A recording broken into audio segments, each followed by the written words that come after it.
मग काय 10 रुपयाच्या चहाने करोडपती होता येतं का? तर उत्तर आहे हो. फक्त चहा विकून नाही तर योग्य लोकेशन, चव, स्वच्छता, ब्रँडिंग आणि सातत्य हे सगळं एकत्र आलं तर 10चा चहा तुम्हाला करोडोंच्या व्यवसायापर्यंत घेऊन जाऊ शकतो. नमस्कार मंडळी, मी प्रीती आणि नवी अर्थक्रांतीच्या बिझनेसच्या भन्नाट आयडिया सिरीज मध्ये तुमच्या सगळ्यांचं स्वागत आहे. भारतात सकाळची सुरुवात चहाने होते. Railway station, bus stand, college, office, गाव, शहर प्रत्येक ठिकाणी चहा विकला जातो आणि दररोज करोडो कप चहा प्यायला जातो. म्हणजेच ग्राहकांची कमतरता नाही. पण कमाई सगळ्यांची सारखी का नसते? कारण सगळे चहा विकतात पण काही लोक अनुभव विकतात. जर तुम्हाला वाटत असेल की चहाचा धंदा म्हणजे फक्त रस्त्याच्या कडेला टपरी टाकणं तर तुम्ही खूप मोठ्या भ्रमात आहात. आज भारताचे टी मार्केट इतक्या वेगाने बदलतंय की एका साध्या चहाच्या टपरीचं रूपांतर आता कॉर्पोरेट कॅफे मध्ये झालंय.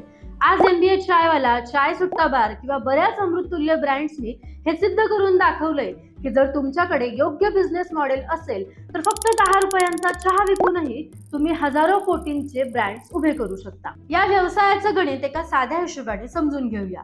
एका 10 रुपयाच्या चहाचा कप बनवण्यासाठी दूध, साखर, चहापत्ती आणि गॅस मिळून साधारण 5 ते 6 रुपये खर्च येतो.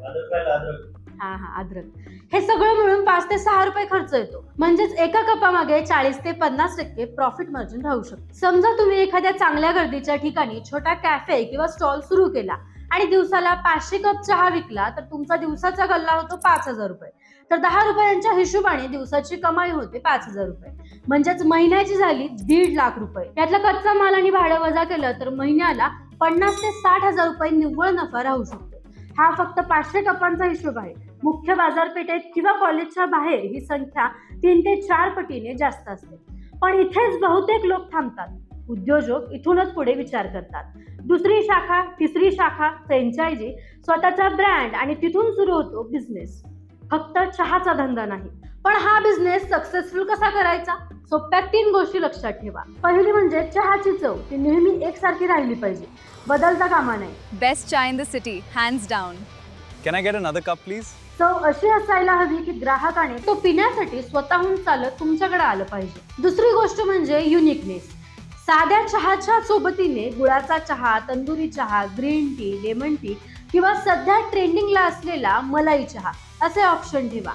आणि तिसरी सर्वात महत्वाची गोष्ट म्हणजे स्वच्छता.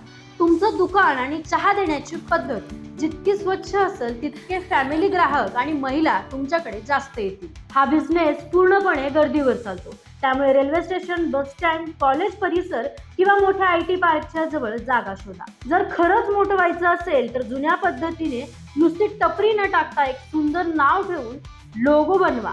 कपवर ब्रँडिंग करा. गुगल मॅपवर रजिस्टर करा. इंस्टाग्रामवर व्हिडिओ टाका. QR पेमेंट सुविधा ठेवा. कस्टमर रिव्ह्यू घ्या.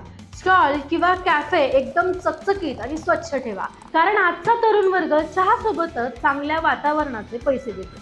यासाठी तुम्हाला कायदेशीर परवाने, स्थानिक पालिकेचा शॉप ॲक्ट लायसन्स आणि फसाईचं फूड लायसन्स घ्यावं लागेल. या बिझनेसचा सगळ्यात मोठा प्लस पॉइंट म्हणजे चहा पिणारा ग्राहक कधीच एकटा येत नाही.